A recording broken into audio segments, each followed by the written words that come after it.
meus queridos, tudo bem com vocês? Desde já eu gostaria de dizer a todos que sejam bem-vindos ao nosso canal, tá? Aqui vocês encontram conteúdo voltado para o curso técnico de enfermagem e eu estou gravando aqui uma maratona de vídeos para vocês da disciplina Saúde Coletiva.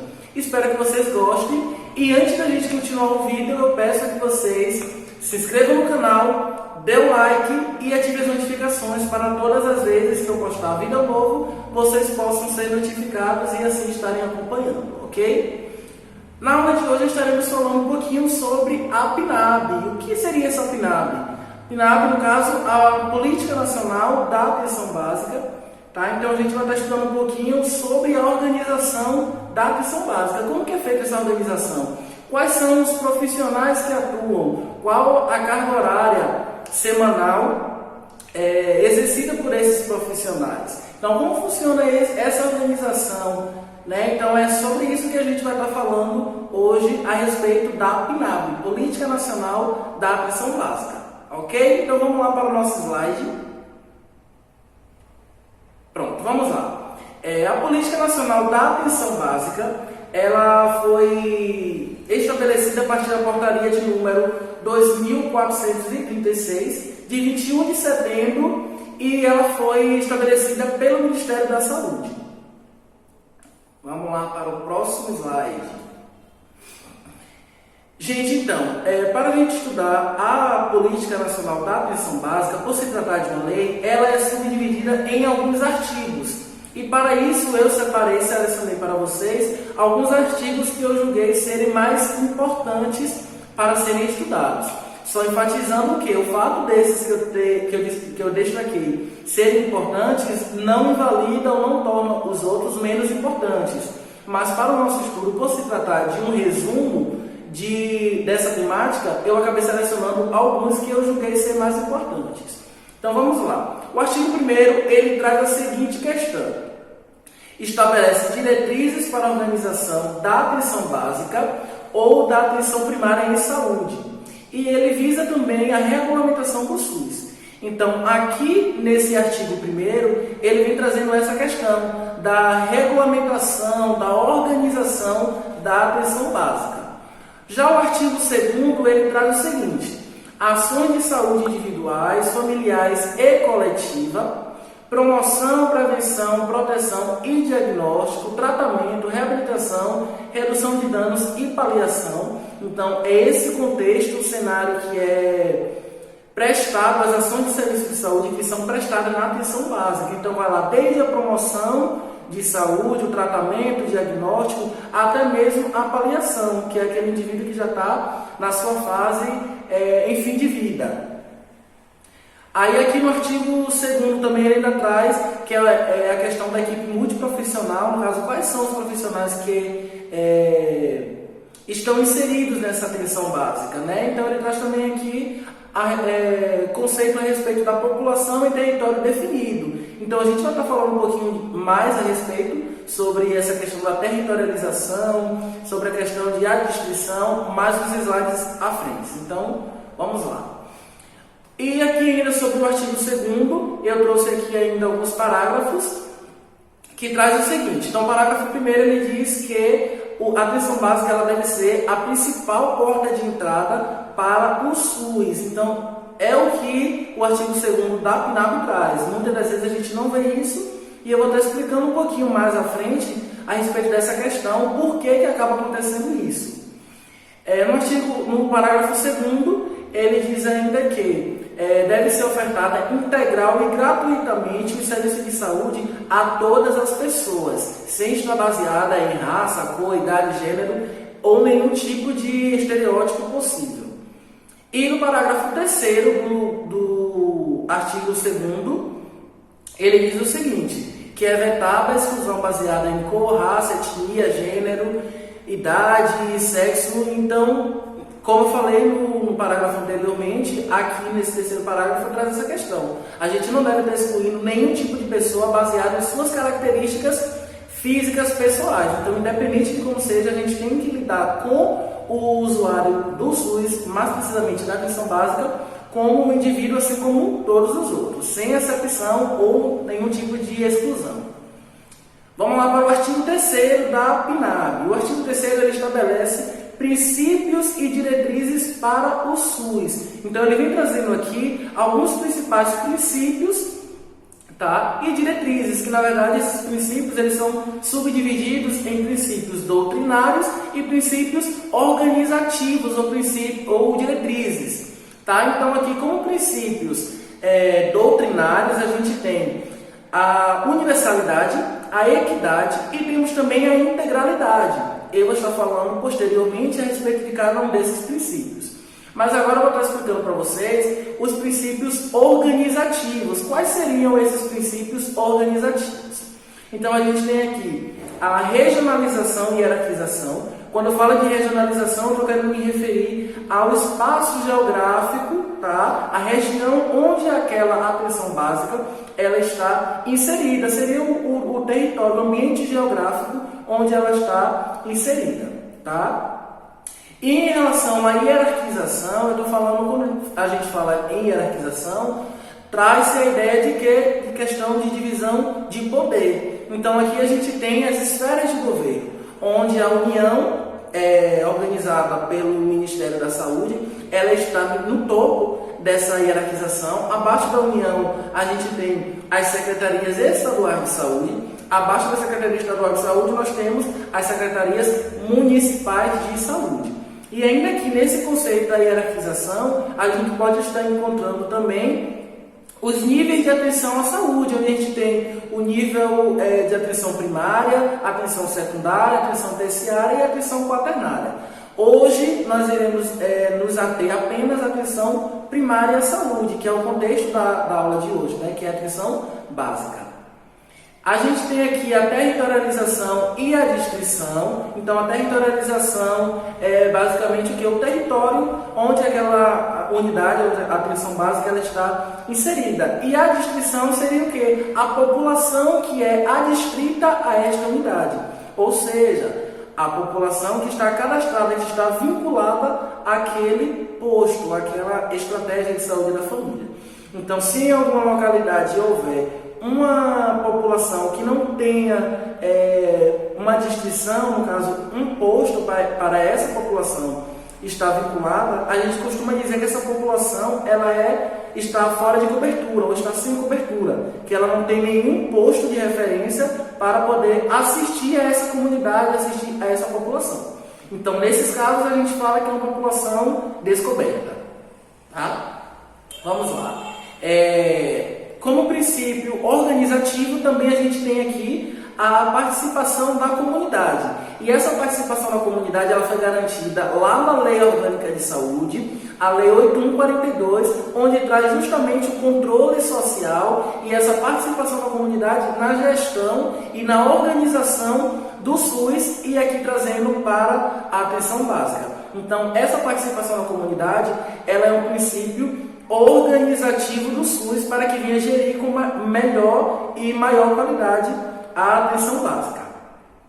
A gente tem também aqui a população adscrita, que a população adscrita, como eu já expliquei um pouquinho anteriormente, é a população que ela está cadastrada, vinculada àquela unidade de saúde da família. Então essa população a gente costuma dizer que ela é uma população adscrita, ok? Vamos lá então.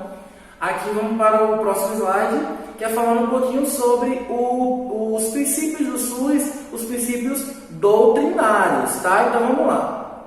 Como princípios doutrinários aqui, que eu expliquei um pouquinho para vocês anteriormente, a gente tem o princípio da universalidade. Mas o que seria esse princípio da universalidade? Vamos ver aqui o que o slide nos traz. Possibilitar o acesso universal e contínuo aos serviços de saúde de qualidade e resolutivos, caracterizados como a porta de entrada e preferencial da RAS. RAS, para quem não sabe, é a Rede de Atenção à Saúde, tá? Então eu vou estar gravando depois um vídeo sobre a RAS, especificamente como que ela funciona, então eu não vou entrar muito em detalhes aqui agora. E fala aqui que deveria ser o primeiro contato. Tá? Então, acolhendo as pessoas e promovendo a vinculação e corresponsabilização pela atenção às suas necessidades de saúde. Estabelecimento de mecanismos que assegurem acessibilidade e acolhimento pressupõe uma lógica de organização e funcionamento do serviço de saúde que parte do princípio de que as equipes que atuam na atenção básica, nas unidades básicas de saúde, devem receber e ouvir todas as pessoas que procuram seus serviços de modo universal, de fácil acesso e sem diferenciações excludentes. E, a partir daí, construir respostas para as suas demandas e necessidades. Então, aqui a gente tem a fonte do Ministério da Saúde, tá? Que foi tirado lá em 2017. E esse princípio da universalidade, gente, como o próprio nome já diz, é o que? A gente deve tratar os nossos usuários, os nossos pacientes, de forma igual, sem a gente estar fazendo uma acepção de pessoas, sem exclusões baseadas em seus estereótipos ou em sua posição econômica, em sua idade, gênero, nada do tipo. Então a gente tem que assistir ao nosso paciente de forma universal, né? Então todos devem ter os mesmos direitos, a gente deve tratar todo mundo de maneira igual, sem acepção de pessoas e sem exclusões. Tá? Então vamos para o próximo princípio do SUS, o próximo princípio doutrinário, que seria o princípio da equidade. Então o que seria esse princípio da equidade? O princípio da equidade ele tem como objetivo o quê? Ofertar o cuidado, reconhecendo as diferenças nas condições de vida e saúde e de acordo com as necessidades das pessoas, considerando que o direito à saúde passa pelas diferenciações sociais e deve atender à diversidade, ficando proibida qualquer exclusão baseada em idade, gênero, cor, crença, nacionalidade, etnia, orientação sexual, identidade de gênero, estado de saúde, condição socioeconômica, escolaridade ou limitação, seja ela física, intelectual, funcional, entre outras, com estratégias que permitam minimizar desigualdades, evitar exclusão social de grupos que possam vir a sofrer estigmatização ou discriminação, de maneira que impacte na autonomia e na situação de saúde. Então, assim, gente, ao analisar o conceito do princípio da equidade, a gente pode observar que a equidade é o dar ao meu paciente aquilo que o meu paciente esteja necessitando. Então, eu vou ofertar o serviço de saúde com base na necessidade do meu paciente. Então, deixa eu dar um exemplo para vocês entenderem melhor esse princípio da equidade. Suponhamos que a gente tenha no nosso plantão 2 pacientes, por exemplo, de Covid. E esses 2 pacientes, a gente sabe que a Covid ela apresenta um quadro clínico diferenciado de acordo com as peculiaridades de cada paciente. Então, digamos que a gente tenha 2 leitos de UTI disponíveis, 2 leitos de UTI disponíveis lá na nossa unidade, no nosso plantão. E aí chegam 2 pacientes com Covid. Só que um paciente, ele está assintomático, então ele está oligossintomático, seria um paciente com poucos sintomas. E a gente tem um paciente que ele está grave, que precisa de um respirador e precisa de um leito na UTI. Então eu pego esses 2 pacientes e dou aqueles 2 leitos que estão vazios para ele.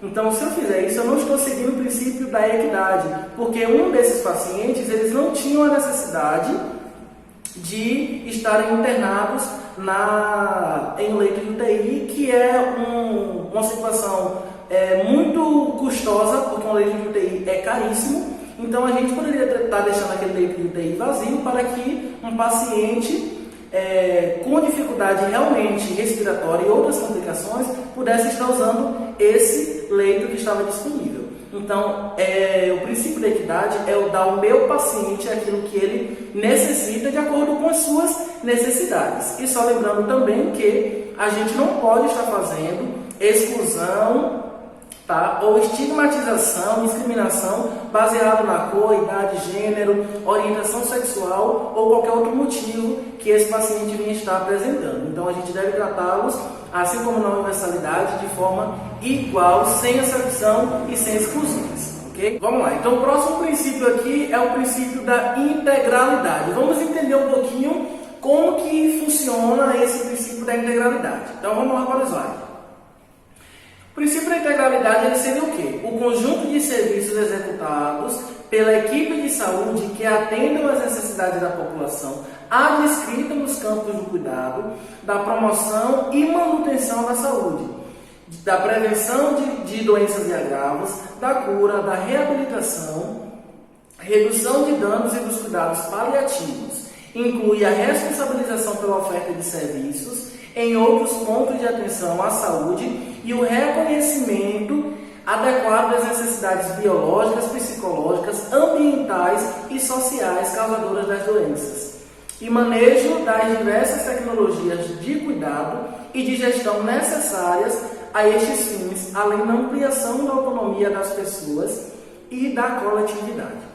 Então, gente, o princípio da integralidade ele consiste em que eu assistir ao meu paciente de forma integral. Então, desde a vacina que eu dou, que eu administro nesse paciente, para prevenir uma febre amarela, para prevenir um sarampo, até o paciente que precise de um tratamento com o procedimento de uma diálise, por exemplo, um paciente que precise de um transplante, ou até mesmo aquele paciente que esteja com uma patologia grave, como um paciente oncológico, que vai precisar de uma paliação. Então, o princípio da integralidade ele, compreende esse conceito, né, de integral. Então, desde a prevenção até o tratamento ou até mesmo a paliação desse paciente. Tá? Então, vamos lá. Eu trouxe uma imagem aqui para vocês para tentar ilustrar esses princípios doutrinários que eu trouxe para vocês. Então, aqui nessa primeira parte da imagem, a gente tem o princípio da igualdade. Então, o que seria o princípio da igualdade? É eu dar para o meu paciente, ofertar o serviço de saúde de forma igual para todos. Então, se eu vou fazer uma realização de um curativo, por exemplo, eu faço aquele curativo para todos os meus pacientes de forma igual. Então, eu não vou estar analisando as características físicas de cada paciente. Então, eu vou fazer o curativo, algo muito assim, igual para todos, sem muitas diferenciações. Aí eu destaco aqui para vocês o seguinte: beleza, foi feito o princípio da igualdade, e aqui para caracterizar esse princípio foi dado distribuído o quê? 3 caixotes para 3 pessoas diferentes. Só que se a gente for analisar, esse primeiro rapaz aí de camisa azul, ele não precisaria de um caixote para ele poder ter acesso ao jogo, porque a altura dele era suficiente para que ele pudesse ver sem a necessidade de um caixote. Já o segundo de camisa vermelha, ele precisaria de apenas um caixote, e esse caixote lhe foi dado, e por conta disso ele teve acesso ao jogo que estava acontecendo do outro lado da cerca. Já o último, que é esse pequenininho de camisa roxa, ele também recebeu um de forma igual como todos os outros, e por conta disso ele não pôde ter acesso ao jogo, porque a sua altura, ainda assim, com esse caixote, não foi possível que ele pudesse ver. Tá? Então, o princípio de igualdade, vocês podem observar que muitas das vezes algumas pessoas podem ficar de fora da assistência, ou pode ter a sua necessidade não atingida, não alcançada, por conta justamente dessa igualdade. Então, deu de forma igual para todos e não conseguiu alcançar o objetivo daquele usuário em específico. Aqui no princípio da equidade tem o seguinte: o princípio da equidade seria o quê? Eu ofertar ao meu paciente conforme a sua necessidade física, a sua peculiaridade. Cada paciente é diferente um do outro. E a gente, como profissional da área da saúde, temos que compreender, tá, essa realidade, e temos que ser profissionais o suficiente para ofertar ao nosso usuário, ao nosso cliente, aquilo que ele realmente necessite, para que a sua necessidade ela venha a ser atendida, ela venha a ser sanada.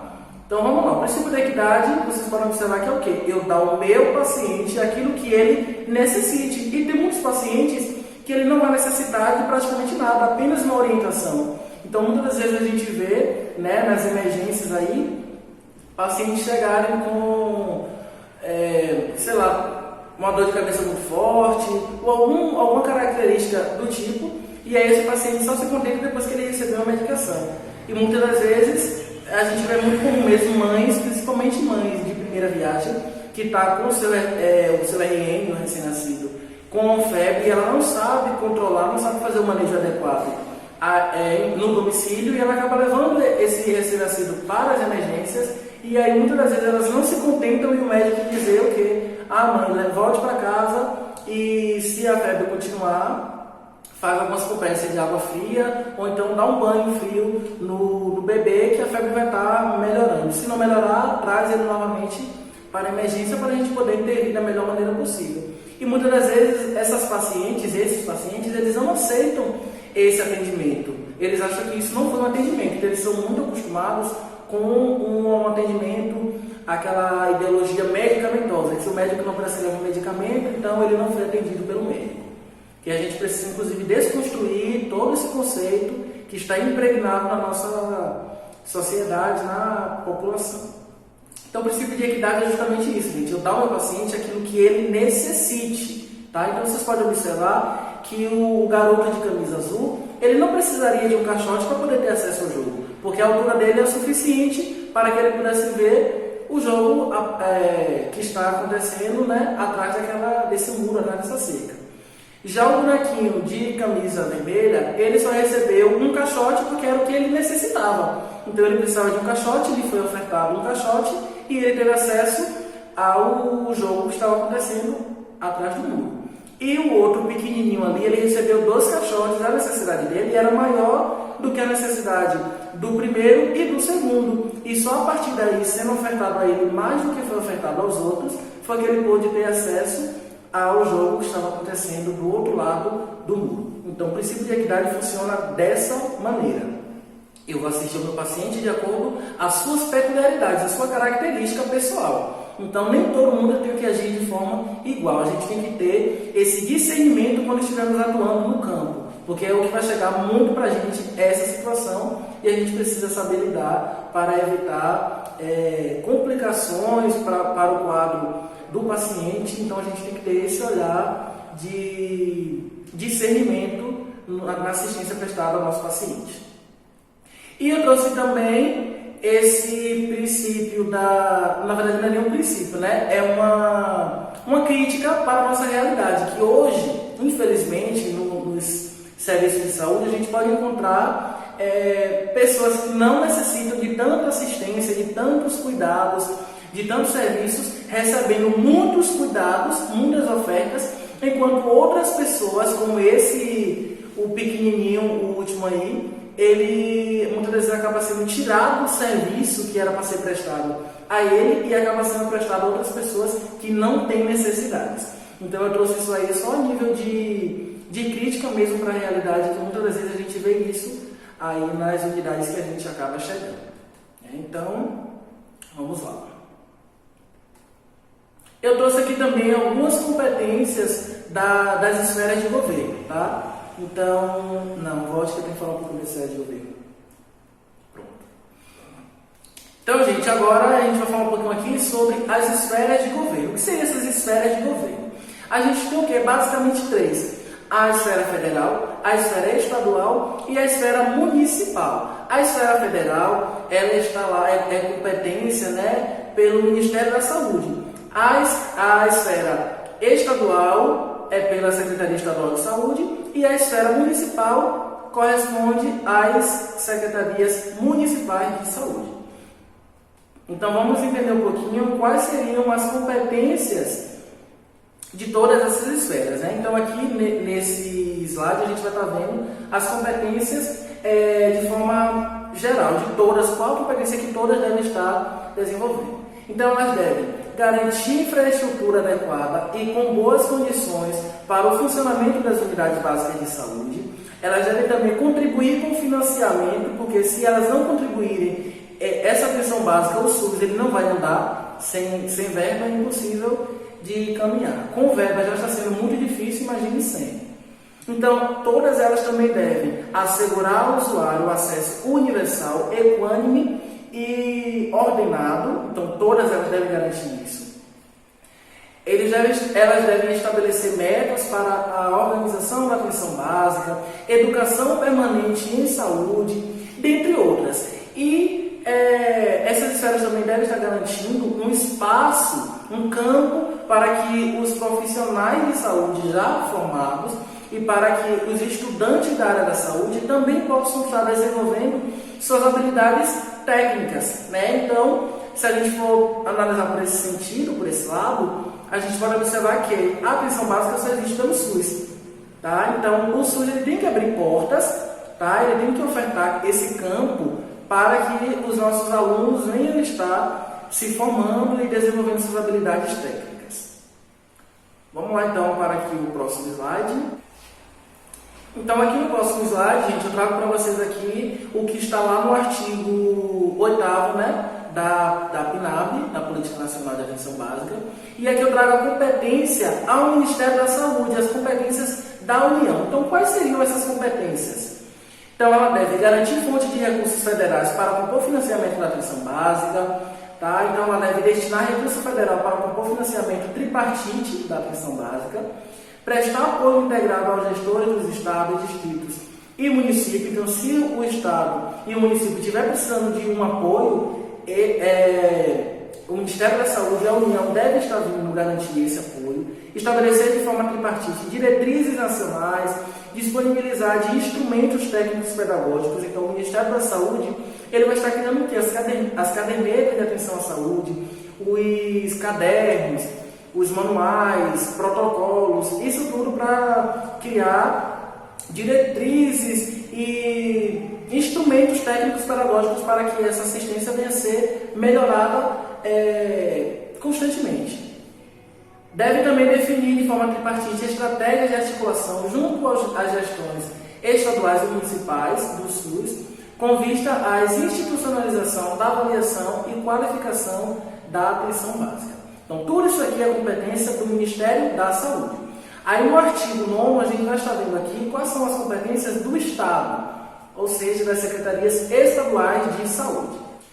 Então, a competência aqui do Estado, das secretarias estaduais de saúde, seria o quê? Pactuar a comissão intergestores bipartite. A gente tem duas comissões de intergestores, bipartite e tripartite.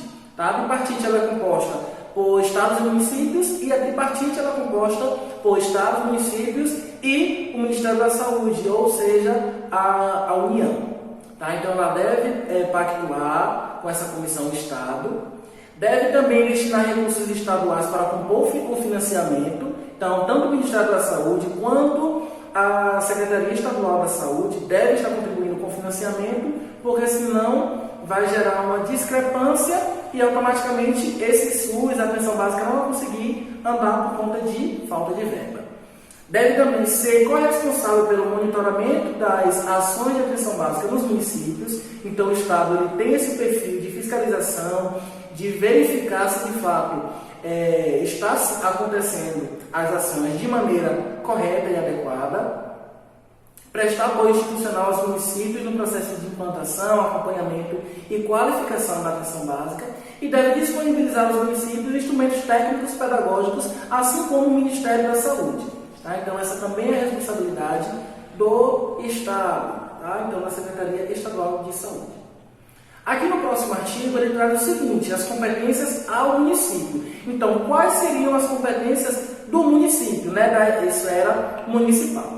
Então, aqui a gente tem programar as ações de atenção básica a partir da sua base territorial, de acordo com as necessidades de saúde identificadas em sua população. Tá? Então, a atenção básica, a Secretaria Municipal, ela tem essa autonomia, né, de programar as ações de serviço de saúde que vai ser prestada pela atenção básica. Tá? Ela deve também organizar, executar e garantir e gerenciar os serviços e ações de atenção básica de forma universal dentro de seu território. Deve estar também organizando os serviços para permitir que a atenção básica atue como a porta de entrada, preferencialmente, tá, da rede de atenção à saúde. Ela deve estar organizando o fluxo de pessoas, destinar recursos municipais para compor o financiamento, senão, como eu falei, não funciona. Então, além do Ministério da Saúde, a Secretaria Estadual e a Secretaria Municipal, elas também devem dispor dessa verba para o financiamento. Ela deve garantir também recursos materiais, equipamentos e insumos para a realização das práticas, né, do serviço de saúde que é prestado e ofertado dentro dessa atenção básica. Então, isso é uma competência da Secretaria Municipal, dispor desses insumos e materiais. Então, as papelarias que são utilizados, os impressos, agulhas, seringas, todos esses materiais que a gente sabe que é trabalhado, utilizado dentro da atenção básica, responsabilidade da Secretaria Municipal de Saúde dispor. E também deve selecionar, contratar e remunerar os profissionais, assim como fiscalizar, na verdade, suas ações dentro da atenção básica. Então, a responsabilidade da atenção básica, no caso da Secretaria Municipal de Saúde, fazer esse recrutamento de pessoal. Aqui eu trago agora para vocês a questão da ambientação da atenção básica. Então, como deve ser essa estrutura? O que deve conter na atenção básica? Um consultório médico, tá? Um consultório de enfermagem, uma sala de procedimentos para estar realizando procedimentos diversos, sala de inalação coletiva, sala de assistência farmacêutica, onde é armazenado as medicações, tá? De uso lá na atenção básica para dispensação de usuários, como usuários, por exemplo, diabéticos, hipertensos, dentre outros tipos de usuários. Sala de vacinação, onde a responsabilidade do técnico de enfermagem. Então, o técnico de enfermagem vai estar assumindo essa sala de vacina. Sala de coletas e exames, né, dependendo aí da necessidade da unidade. Sala de curativos, sala de expurgo e sala de esterilização. Tá? Então, para fazer a limpeza dos insumos, a limpeza dos utensílios que são utilizados na atenção básica, a gente precisa dessa sala. A gente tem uma sala de observação e sala de atividades coletivas para os profissionais. Tá? Então, aí também não está inserido, mas a gente pode ter a sala do consultório odontológico, tá? Para o pessoal da odontologia estar atuando. Em relação ao funcionamento da atenção básica, a gente tem o que? Recomenda-se que as unidades básicas de saúde tenham seu funcionamento com carga horária mínima de 40 horas semanais, no mínimo 5 dias da semana e nos 12 meses do ano, possibilitando acesso facilitado à população. Então, a atenção básica, ela abre às 8 horas da manhã e ela fecha às 16 horas, tendo aí um período de almoço para os profissionais que atuam na atenção básica. Tá? Então, são 40 horas semanais e elas as portas da atenção básica estão abertas de janeiro a dezembro, todos os meses, de segunda a sexta, mas pode estar aberta também em um sábado, ou feriado, ou domingo, dependendo de alguma campanha que esteja sendo realizada ou dependendo da demanda determinada situação. Não é algo tão comum de se acontecer, mas pode estar sendo aberta de acordo com a necessidade. A população descrita, como eu já expliquei para vocês, é a população que está cadastrada àquele posto, àquela unidade, e geralmente costuma ser entre 2.000 pessoas a 3.500 pessoas cadastradas. Tem algumas situações que pode chegar até 4.000 pessoas cadastradas, porém não é aconselhável, porque passando disso pode estar ocasionando, melhor dizendo, em falhas nessa cobertura. Então, se tem muita gente, a demanda vai aumentar. Então, é necessário ou aumentar o quantitativo de profissionais, ou então a gente acaba optando por manter aí entre 2.000 a 3.500 pessoas cadastradas. Deve ser afixados em um local visível lá da atenção básica, de preferência logo próximo à recepção, a identificação e horário de atendimento, tá? Justamente para evitar que pessoas cheguem à unidade, a unidade esteja fechada ou não esteja sendo realizado aquele atendimento naquele dia. Então, a gente sabe que principalmente na zona rural, tem muitas pessoas que acabam vindo do interior, muito distante, para poder vir tentar um atendimento na atenção básica, e muitas vezes acabam não achando porque não tem essa identificação do horário. Então, é muito importante que tenha. Mapa de abrangência, tá? Com a cobertura de cada equipe, detalhamento das escalas de atendimento de cada equipe. Então, deve estar lá contendo. Pré-natal é feito na terça-feira à tarde, consulta com o médico, terça pela manhã, puericultura é na quarta à tarde. Tá? Então, a gente tem que ter essas informações dos atendimentos. Relação de serviços disponíveis também e identificação do gerente da atenção básica no território dos componentes de cada equipe da UBS. Então, geralmente, esse gerente quem é o profissional enfermeiro. Aqui eu trouxe para vocês também a equipe multiprofissional na atenção básica. Então, quem é que compõe essa equipe multiprofissionais? Quais são os profissionais que atuam dentro da atenção básica? Tá? Então, tem o médico e enfermeiro, preferencialmente aqueles que sejam especialistas em saúde da família ou saúde comunitária. Tá? Então, a gente tem o auxiliar e o técnico de enfermagem. A gente pode encontrar ambos atuando na atenção básica, dependendo da demanda daquela UBS, né? Então a gente pode ter os dois presentes ou apenas um deles. A gente tem o agente comunitário de saúde, que é conhecido como as ACs, e a gente tem também agente de combate à endemia, que são conhecidos como ACE. A gente pode ter também o cirurgião dentista, só lembrando, preferencialmente um profissional que tenha uma especialização em saúde da família ou saúde da comunidade.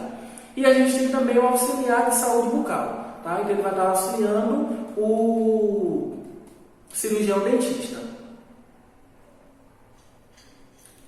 Em relação à atuação dos profissionais que atuam em relação às competências dos profissionais que atuam na atenção básica, eu destaquei aqui as atribuições do técnico e do auxiliar de enfermagem, por esse vídeo ser voltado para esse público, tá? Mas lá na Política Nacional da Atenção Básica, ela traz as competências de todos os profissionais, tanto o enfermeiro quanto o médico, então traz as competências de todo mundo. Mas eu estou me limitando apenas ao técnico de enfermagem. Então vamos lá. O técnico de enfermagem na atenção básica, ele deve participar das atividades de atenção à saúde, realizando procedimentos regulamentados no exercício de sua profissão na unidade básica de saúde.